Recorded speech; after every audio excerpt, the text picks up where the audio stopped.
Hola, buenas tardes a todos. Me da mucho gusto estar aquí con ustedes. Muy agradecido a FIAP, a AEPF por esta invitación. Muchísimas gracias por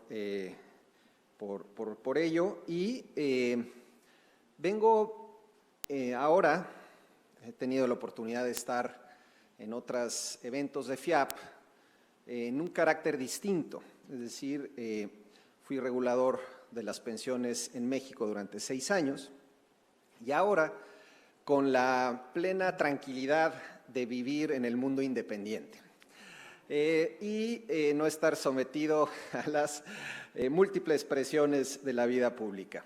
Pero la buena noticia es que eso me da oportunidad de ver el tema pensionario desde otra óptica, desde una óptica, vamos a llamar, más fría, en donde puedo decir algunas cosas ciertamente necesarias, espero que no incómodas, pero necesarias, para tener un diálogo rico que nos deje a todos algunas lecciones importantes de este evento.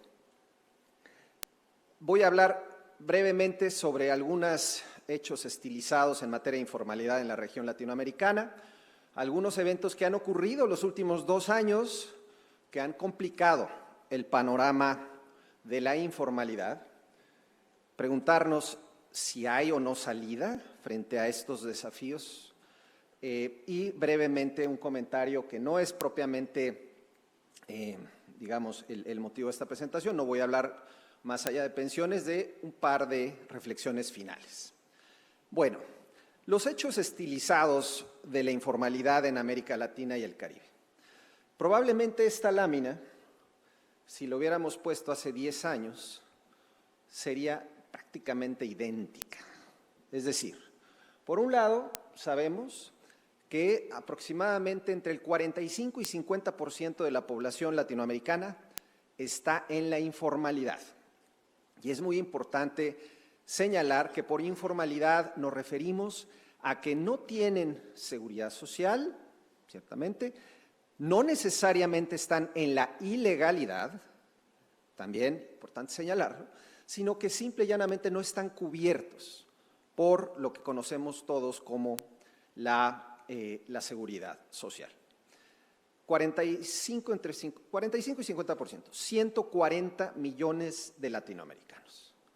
Al día de hoy, la informalidad más o menos representa 1/3 parte del total de la economía de la región. ¿Quiénes son dentro de nuestras características de población los que viven más en la informalidad? Las mujeres, los jóvenes, los adultos mayores. La pobreza está altamente correlacionada con la informalidad, es decir, no necesariamente se es pobre por estar en la informalidad, pero la probabilidad de ser pobre y ser informal es muy alta. El nivel de educación está íntimamente ligado al factor de informalidad. Y finalmente, algo muy importante, la alta informalidad se retroalimenta con nuestro problema esencial en la región, que es un bajo crecimiento económico y una baja productividad. Es decir, no podemos aislar uno de otro, no podemos decir, es que sí es cierto, tenemos ahí un dato que nos es incómodo, el 50% de nuestra población es informal y luego hablar, por otro lado, de temas de crecimiento económico y productividad. Están íntimamente ligados y estrechos. Déjenme mostrarles algunos datos que me parece son interesantes para comenzar esta conversación. Uno, en las últimas 3 décadas, la proporción de la informalidad dentro del Producto Interno Bruto de la región ha venido para abajo. Es una buena noticia. Aproximadamente, estos son datos de Schneider al 2017, pero aproximadamente 7-8 puntos del PIB. Menos pesa hoy la informalidad dentro del total del producto. Es buena noticia, pero también nos retrata que el proceso es tremendamente lento. Más o menos 0.7, 0.8% anual promedio a lo largo de estas últimas 3 décadas. Pero si lo vemos por el lado de la parte laboral, es decir, la proporción de latinoamericanos que siguen, digamos, incrustados en la informalidad, los últimos 10 años no se ha movido. Es decir, por más hemos hecho cualquier cantidad de diagnósticos sobre el problema, sabemos que está ahí el elefante en el salón y sin embargo, los últimos 10 años no se ha movido. Seguimos teniendo exactamente la misma proporción. Por cierto, estos datos provienen de CETLAC, que es, digamos, una base de datos, creo que de las más completas que hay en información económica latinoamericana, una asociación argentina tiene esta información junto con el Banco Mundial, y lo que hice fue muy sencillo. Tomé los 14 países más grandes de la región y saqué un promedio ponderado por población para obtener estos resultados. Entonces, 10 años han transcurrido y la realidad es que no se mueve mucho la aguja. Si vemos, por otro lado, quiénes se han movido o no dentro de la informalidad, preocupantemente la informalidad de jóvenes ha venido subiendo, con una ligera tendencia a la baja de la informalidad de, digamos, personas mayores y estancada entre la población, digamos, de edad media. El hecho de que los jóvenes, la informalidad entre jóvenes esté subiendo es una señal muy preocupante porque de alguna manera nos dice que aquellos que tendrían que empezar a cotizar temprano por el beneficio que todos sabemos que tiene la acumulación de recursos a lo largo de la vida laboral de los trabajadores, no está ocurriendo desde la vida temprana de los latinoamericanos, o está ocurriendo en menor medida que en el pasado. Por otro lado, tenemos, digamos, los niveles de educación en la región. Si uno ve los datos de educación, de cuántos grados tiene el latinoamericano promedio, esto ha ido para arriba en las últimas 3 décadas. Sin embargo, la calidad educativa no ha tenido, vamos a llamar, un cambio significativo en la región. Y mucho me temo que los efectos de la pandemia nos van a retrasar aún más en esta materia. Pero ustedes pueden apreciar claramente aquí que las personas que tienen menores grados de educación están incrustados en la informalidad.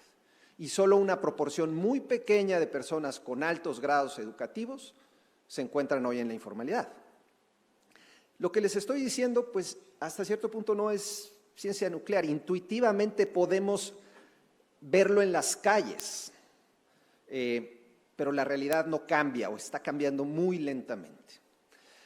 Y por si fuera poco, los últimos 2 años nos han traído una serie de eventos que complican aún más el panorama muy rápidamente.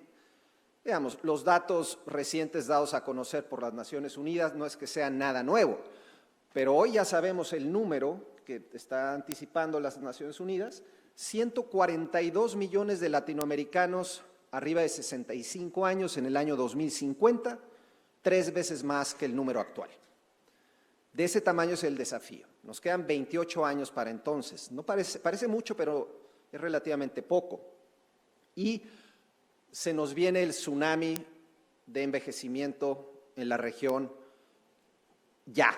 No hay de que esto va a ocurrir mañana. Si lo medimos a través del índice de envejecimiento de la CEPAL, que es una medida que utiliza la CEPAL para más o menos calcular la tasa de dependencia, digamos, en la región, esto se viene para adelante. Vean la pendiente que hay en esa gráfica justamente en estos tiempos. Entonces, digo, la pandemia no es que haya cambiado el envejecimiento, esto ya venía, pero la pandemia, por supuesto, lo que ha provocado, por un lado, es una disminución de la expectativa de vida terrible en la región, y por otro lado, ha acentuado ciertos temas en materia de fertilidad.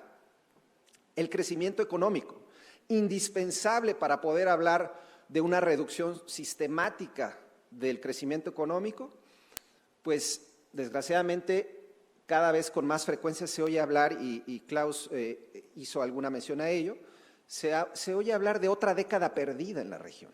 Vean ustedes el crecimiento económico entre 2013 y 2022. Obviamente tiene ahí a la pandemia, y la pandemia distorsiona todo, pero la región creció menos de 1% durante una década. Y el panorama hacia adelante, según estimaciones del Fondo Monetario Internacional, para los próximos 5 años, sí es de una recuperación, pero una recuperación modesta para las necesidades de la región. Por tanto, estamos envejeciendo, no estamos creciendo lo suficiente, y no estamos creciendo lo suficiente porque la productividad de la región va para abajo. Estos son datos del Conference Board de Estados Unidos, que hace una estimación de la productividad a nivel global, y simplemente grafiqué 2 datos. Uno, la productividad por persona laboral, y la otra, la productividad total de los factores, con un promedio móvil de 5 años, para tratar de quitar, digamos, los eventos más volátiles. Bueno, creo que la tendencia es bastante clara. La productividad va para abajo. Y desafortunadamente esto es un augurio de que los próximos años nuestros niveles de crecimiento económico serán bajos. Y bueno, ya también se mencionó, muchos países tuvieron que recurrir al endeudamiento para atender a su población en los eventos terribles de los últimos 2 años, sobre todo en la época del confinamiento, y la deuda de los países latinoamericanos se ha ido para arriba en las últimas décadas, pero particularmente la última década. Fíjense ustedes cómo salimos de la crisis del 2009, 48.5% del Producto Interno Bruto, hoy está en 71%. Esto otra vez son datos del Fondo Monetario Internacional de toda la región de América Latina y el Caribe. Esto es, por supuesto, un promedio. Hay países que tienen más, hay países que tienen menos, pero ahí se está moviendo la región. Y el gasto en pensiones y salud va a ir para arriba, sí o sí. Entonces, no solo que los gobiernos están hoy más constreñidos fiscalmente, sino que se nos viene un tsunami de gasto por las propias tendencias demográficas. Y estos son datos, también una estimación que hizo en el 2019 el Fondo sobre el gasto futuro, y esto va para arriba. Entonces, en resumen, los datos de informalidad o la informalidad en la región muestran una enorme inercia, dificultad para traer para abajo este fenómeno que está incidiendo sobre nuestro crecimiento y productividad.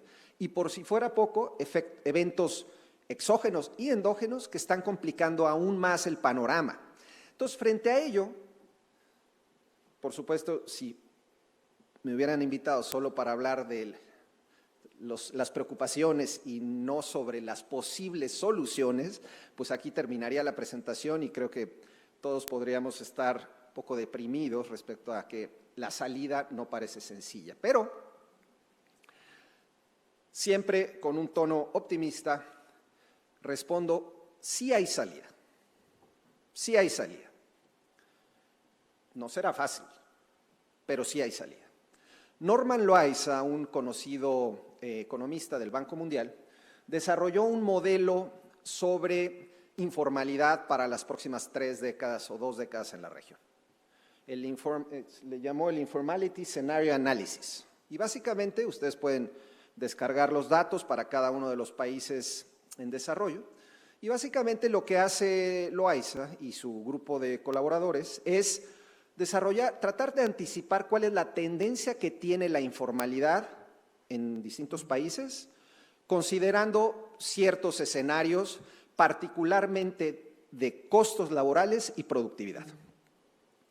Y básicamente construye 3 escenarios. El escenario base es mantenernos como estamos, aproximadamente con niveles de productividad y costos laborales creciendo al ritmo de la productividad.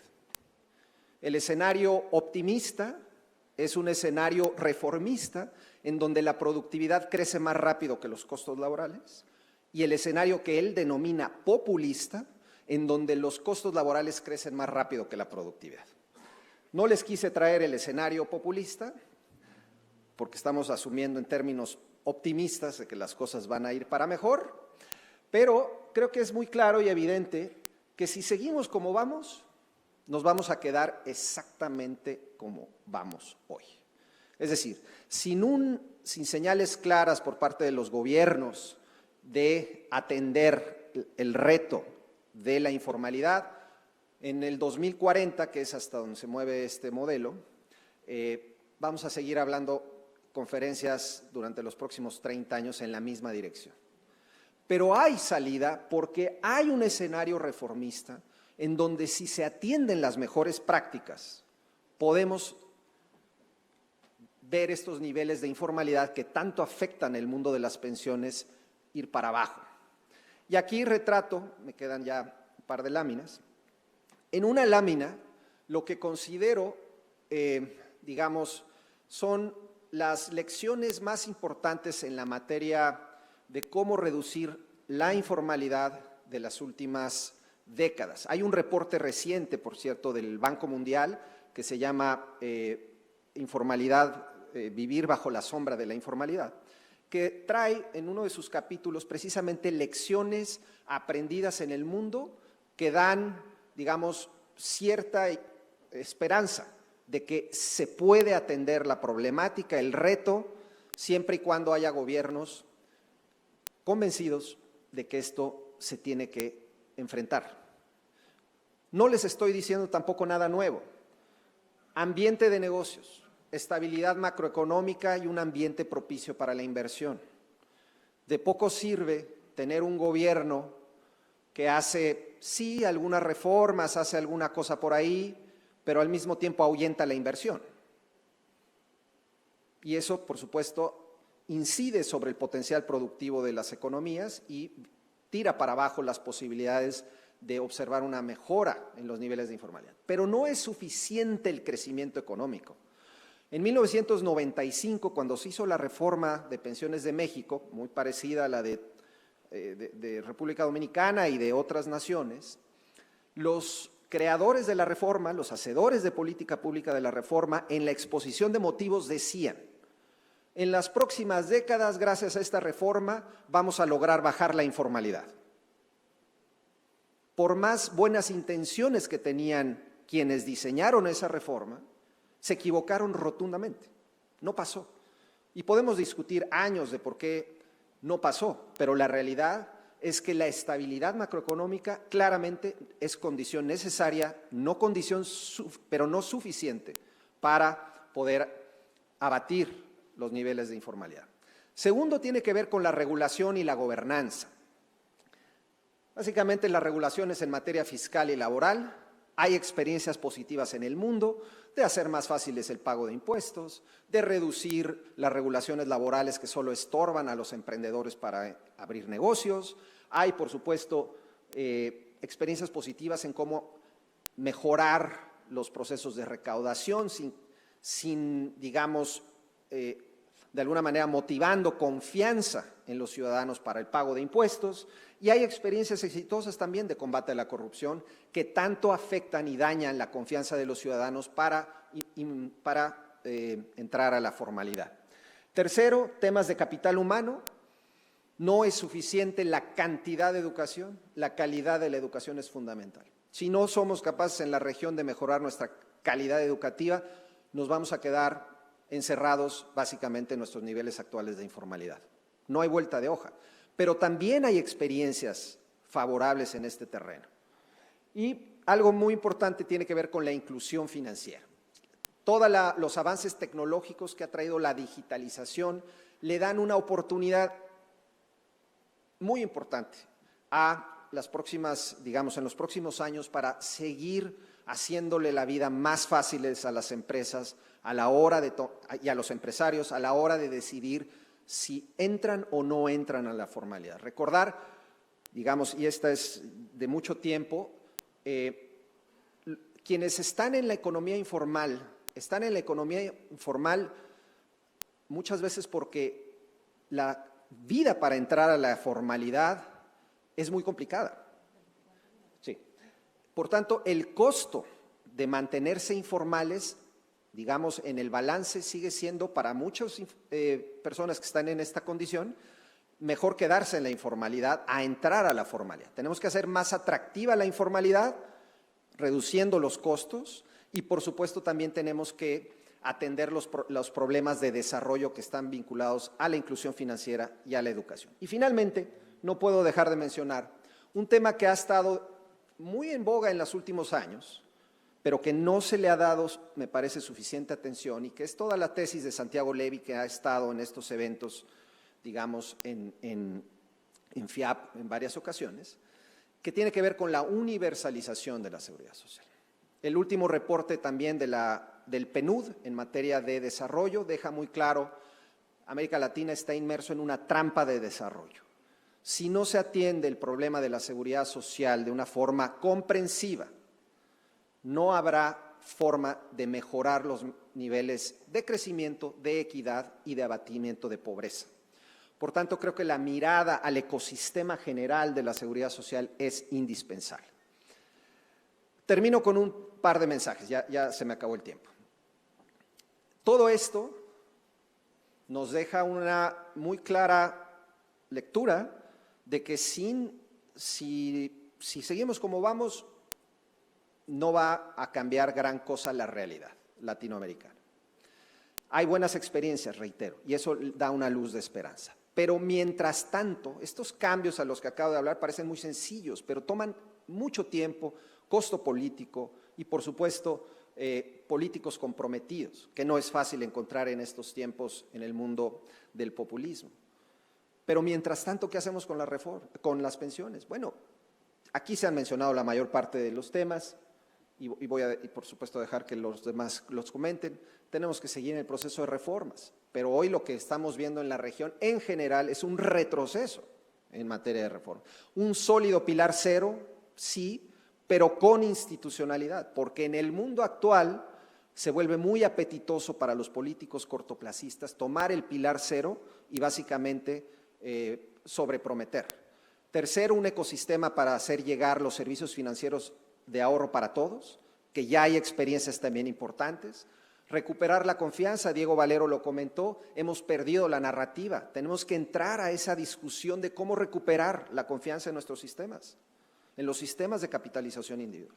Y finalmente, indispensable, creo yo, contar con un apoyo, un compromiso por parte, por supuesto, de los reguladores, que debería de ser su tarea, reguladores que verdaderamente se comprometen a, digamos, no solo a regular a las AFP, sino a volverse sujetos activos en los cambios que se requieren, y una industria también comprometida con los cambios necesarios que se deben de emprender. Muchísimas gracias por su atención. Aquí la dejo. Gracias. Muchas gracias, Carlos.